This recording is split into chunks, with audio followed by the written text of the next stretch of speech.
Hello friends! So in last week's video I made a quilt as a Christmas present for my mother, and in it I mentioned that this fabric I needed to make a dress for myself first so that I would have enough left over or know how much I had left over to add to her quilt. Significant other has assured me that that is a neurotypical thing, that is sentimental. They like that. Regardless, this is going to be the video of me making a beautiful, like, 1950s housewife quintessential swing dress to that.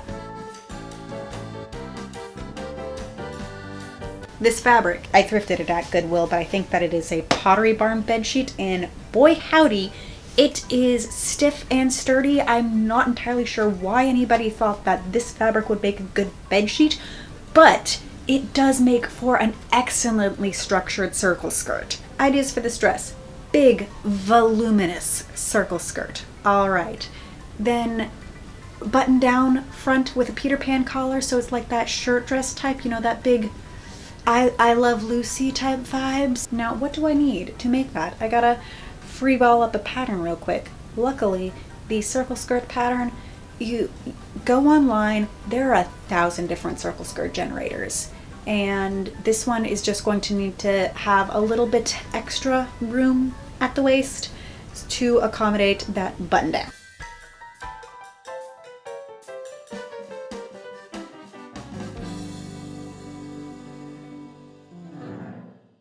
I feel like I was like, I have a plan, and then immediately forgot the plan. Have this pinned down at my marking,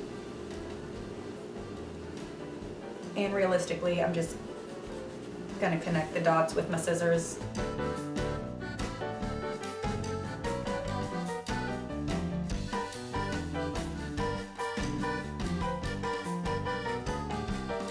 You know, once again, it's a circle skirt. We're slave to the bias gods. It's not that big. It's not that serious. I also, through a bunch of trial and error, have more or less a custom bodice piece, but I have never actually used the button-down shirt variation of that pattern. I have mocked it out in theory, but I have not actually used that. So this will be the first live demonstration of the button part. Yay!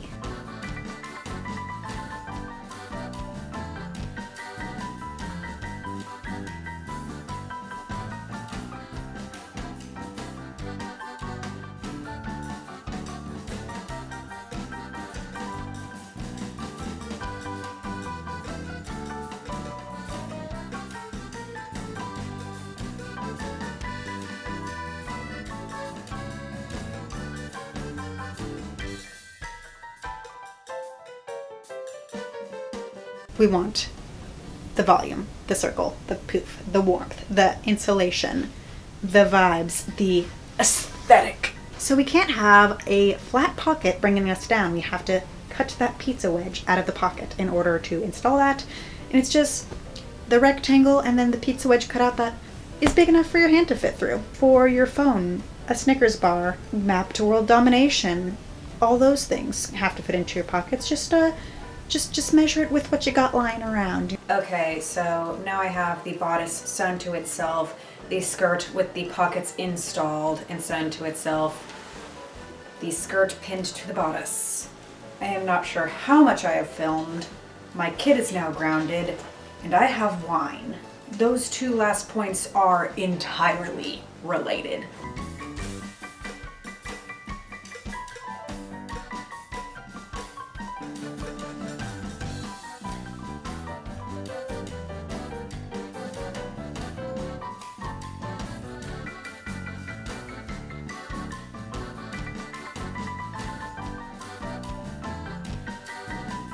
I feel like I really like the fit, but I think that it just needs to be taken up, like, I don't know, ½ an inch all the way around, because it's like ½ an inch too low on the back, just like barely not high enough in the front type area. So I feel like this is a good fit though. I feel like I can definitely work with this. I'm kind of into this cap sleevey nonsense, so I'm gonna go ahead and put my camera on the charger because I have 3 minutes left worth of recording time, and just take this in a ½ inch more, maybe a ¼ inch more, ½ inch more, just to give it a little bit more up, and I think that I'm gonna be pretty happy with that. Now for the flying by the seat of our pants type part. So to kind of guesstimate what I wanted to do with this collar, I took a piece of scrap paper and put it against the bodice back to try to trace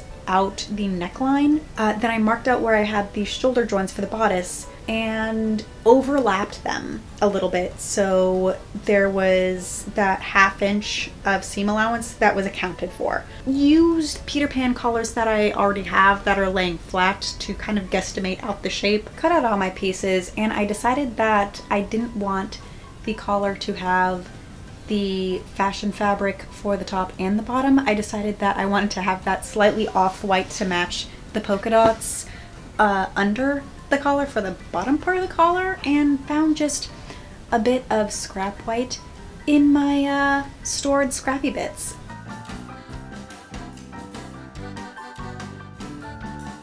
Interfacing! Yeah, I took some of the double-sided interfacing and ironed that down. It's so voluminous that there's gonna be almost no tension on those buttons in the skirt anyways. I did need to add that interfacing to the front though, just because that is actually where we're gonna get some tension.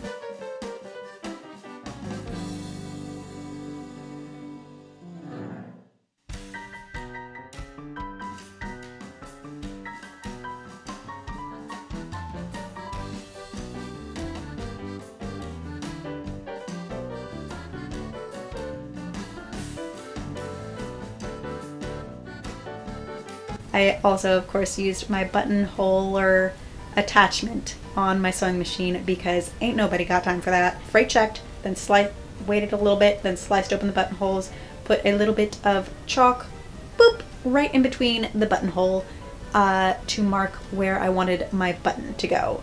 Okay, you can probably barely see me, but this is the progress thus far. I have everything pretty much together and intact. I have buttonholes here and fray checked.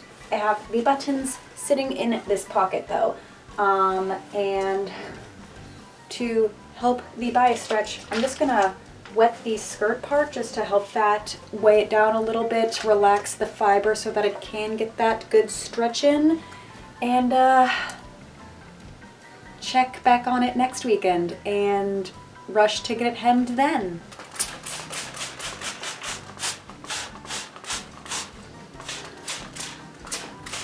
So much room for floof under here. I can fit like at least my big petticoat and maybe like 2 of the smaller ones. It's ooh, so much floofage. Boy howdy, this is sturdy fabric. It was stuck there. It did not move. I took some single fold bias tape, and I always forget to do it right sides together first.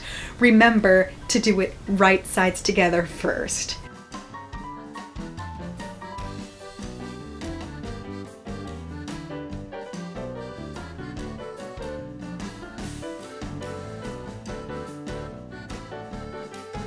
Realistically, I should be tagging this down with a herringbone stitch, and realistically, I should have ironed this before doing it.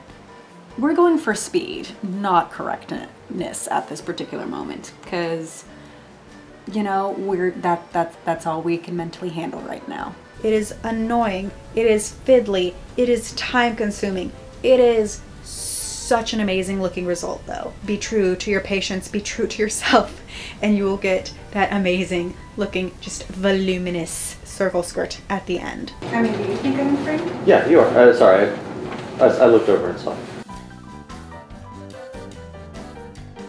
No makeup on yet, and I feel like I'm probably gonna pin that. It's gonna be floppy in the wind. It's not gonna be that big of a deal, but outfit for today. Overall, I am very happy with the result. I feel like the collar is weird. The collar is a little bit weird, but I mean, I feel like I have seen some 50s dresses that kind of have that weird neckline, and I mean, it's a choice. So overall, I am thrilled with the final product. Once again, if I were to make this again, I would do the collar variation of taking the neck hole in, making that collar make a little bit more sense. But if you enjoyed this video or have any questions, comments, or concerns, feel free to list them down below. New videos should be out on Fridays, but it's the holiday season. Everything's crazy. So hit that notification bell so you know when I actually do post. Once again, say thank you so much for watching. Stay happy, stay healthy, and we'll see you next time. Bye. Please excuse my acne. We have gone from 60 degrees to 30 degrees, back to 60 degrees, and my skin protests profusely. What am I doing? I don't remember. If I'm trying to marathon out some voiceovers, would you guys notice if I try to hide it with a hat and a sweater? No? Okay, good. Glad we're on the same page.